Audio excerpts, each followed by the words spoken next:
Good morning, students. In our previous class, our discussion was going on regarding interference of light. And just to remind you, in case of the interference, two light waves of same frequency but slightly different amplitude and having a constant or zero phase difference between them superimpose on each other, as a result of which alternate dark and bright fringes are obtained on the screen.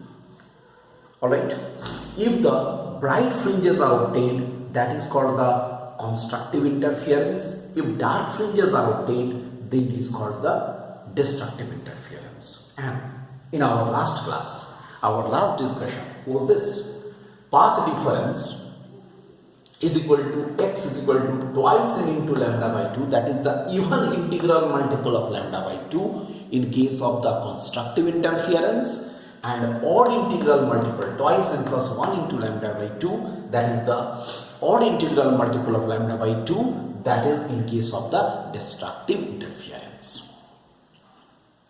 Up to this part we have done it. For your reference, I have kept it here. I have written this here. And this is a pattern. Just to visualize what type of the pattern will be seen on the screen. Fringes are very thin lines here, like this. Thin lines are observed on the screen. Okay, alternate. These shaded ones are the dark one, and in between these are the white portion, that is the bright one. Dark and bright. Dark and bright. This is, see, this is dark. This is dark. I write here. This is dark. This is also dark. So better I do it in this way. Just a minute. You see, one more I draw here in this way. And we shall see that these shaded are the dark one and these white one are the bright. Right. Anyway, how these pattern will be there, we are coming to that point later on. But today's our discussion is calculation of fringe width. First you try to understand this. Our discussion is the calculation of the fringe width. We want to calculate the width of a fringe. जो fringe हमें मिलेगा उसका मैं width निकालना चाहता हूं. Okay? Fine. What we are doing, just try to understand this figure. S1 and S2 are the two coherent sources. I have told you what is the meaning of the coherent sources, students. I think you remember. Coherent sources means the sources which are emitting the waves in such a way that there is a constant phase difference between these two waves. Either constant phase difference or zero phase difference. Okay. So these two waves are emitted by the sources S1 and S2 respectively. These two waves are superimposed on the screen. Now, obviously from S1 and S2 a number of the waves will be emitted. Not only a single wave, a number of the waves will be emitted. Okay, I repeat, from S1 and S2 a number of waves will be emitted. But these waves are emitted in upward direction as well as in the downward direction, and according to their condition, either they will form the constructive interference or destructive interference. That condition we are going to find out. So what will happen? All along the screen, such type of the bright and dark fringes will be observed. I hope you understand my point. I hope you are understanding my point. I am saying in this direction also and in the lower direction also a number of waves will be emitted, and they will be superimposed under the different conditions. But in some condition they will form the bright fringe, in some conditions you will form the dark fringe. That's why all along the screen such fringes will be coming. But what are those conditions? We are going to discuss that. See, these two are the two coherent sources, S1 and S2. and their perpendicular distance is small t, very clear. And from the plane of these two sources, the distance of the screen, means perpendicular distance of the screen from the plane of these sources, is capital D. Okay? Suppose these two waves which are emitted, they are superimposed at the point P. Then these waves emitted by S1 and S2 will travel the path lengths D1 and D2 respectively. Okay, D1 and D2 respectively. So definitely what will happen? I am drawing a normal from S1 on the screen, from S2 on the screen. M and N are the feet of these normals. Okay. D1 and D2 are the path lengths covered by the waves emitted by S1 and S2 respectively. This is the picture. Obviously, this distance will be D by 2 and this distance will also be D by 2.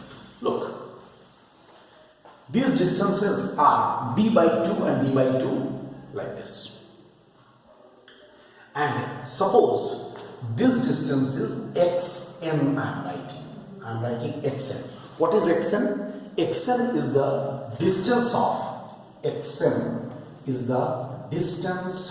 of nth fringe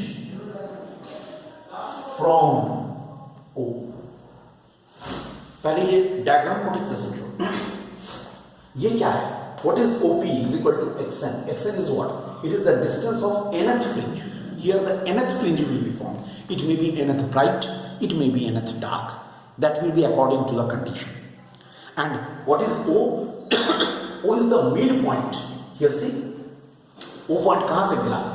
S1 and S2 के joining line का जो midpoint है, वहाँ से मैंने एक perpendicular draw किया. Alright?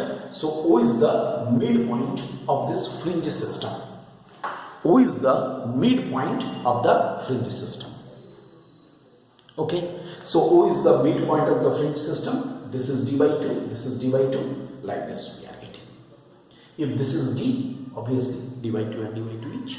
So, now take the right angle triangle PS1M. Let us take the right angle triangle PS1M. See, what we shall get? We shall get D1 square is equal to D square plus MP square. That is equal to D square plus MP. Is it xn minus D by 2 whole square? Or we can say this is equal to D square may be taken common 1 plus xn minus D by 2 whole square by D square. Can be written. Or we can say D1 is equal to D times 1 plus xn minus D by 2 whole square by D square. Okay, like this. Yes, and to the power half. Look at this. I've taken the square root of this. So, what we can say? Look at this. This is the screen. Its field is very small, this portion. But with respect to that, this distance is quite large. That means I need to say here as xn minus D by 2 is very, very small as compared to D.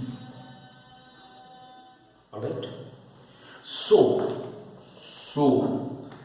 xn minus D by 2 by D is पूरे का whole square will be very, very small as compared to 1. Understood? So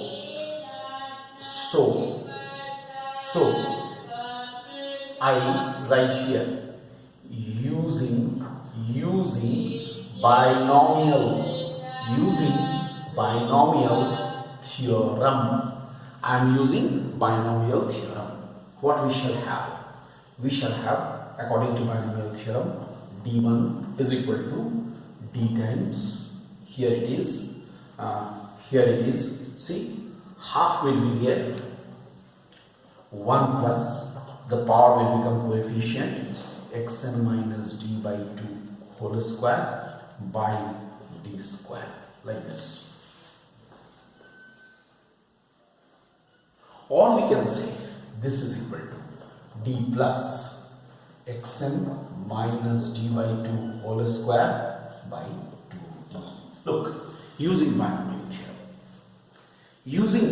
theorem, we shall get this. Now,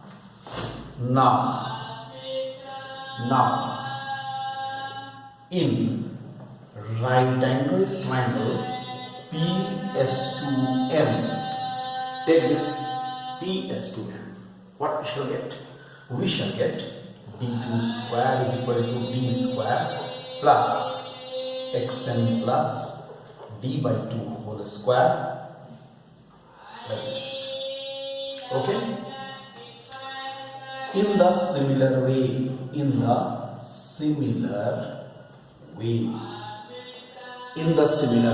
what we shall get?